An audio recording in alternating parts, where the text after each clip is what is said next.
నమ్ముతాం, విశ్వసిస్తాం కాబట్టి నీ పర్యటనకు మొత్తానికి ప్రభుత్వం ఏర్పాట్లు చేసింది.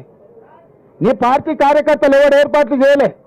కంప్లీట్గా నీకు రక్షణ కల్పించి ప్రధాన ప్రతిపక్ష నాయకుడికి ఎక్కడికైనా వెళ్ళని, ప్రజల్ని కలవని, ప్రజా సమస్యల మీద మొదటిసారి బయటకు వచ్చిండు. కనీసం ఇట్లనే ఆయన పాపాలు అడుక్కుంటాడేమో అని చెప్పి అన్ని ఏర్పాట్లు మా మంత్రివర్గం ఏర్పాటు చేసింది.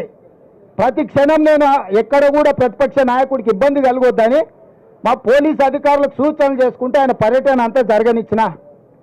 ఒకవేళ మేమే అనుకుంటే నువ్వు ఇంట్లోకి వెళ్ళి బయటకు వెళ్తుంటా చంద్రశేఖరరావు? మొట్టమొదట నువ్వు ప్రజల దగ్గరికి వెళ్ళడానికి, కలవడానికి, ప్రతిపక్ష నాయకుడిగా నీ బాధ్యత నెరవేర్చడానికి అన్ని రకాలుగా సహకరించినందుకు మా ప్రభుత్వానికి కృతజ్ఞత చెప్పాలి. రెండవది, నీ పాపాలు కడుక్కోవడానికి ప్రజల దగ్గరికి వెళ్ళినావు. నీ పార్టీ ఖాతాలో 1500 కోట్ల రూపాయల దోపిడీ సొమ్ముంది. దోసుకున్న వాళ్ళు ఎలక్షన్ బాండ్లు ఇచ్చారు, 1500 కోట్ల రూపాయలు నీ ఖాతాలనే ఉన్నాయి.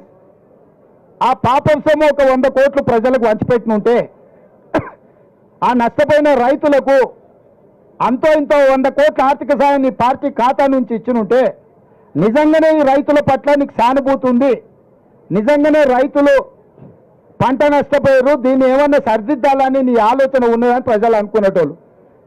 ఎండిపోయింది ప్రజల పంట, దాని మీద కూడా రేపు పార్లమెంట్ ఎన్నికలలో లబ్ధి పొందాలని ఇట్లాంటి నక్కచిత్తుల వేషాలు ప్రజలకు తెలియవా?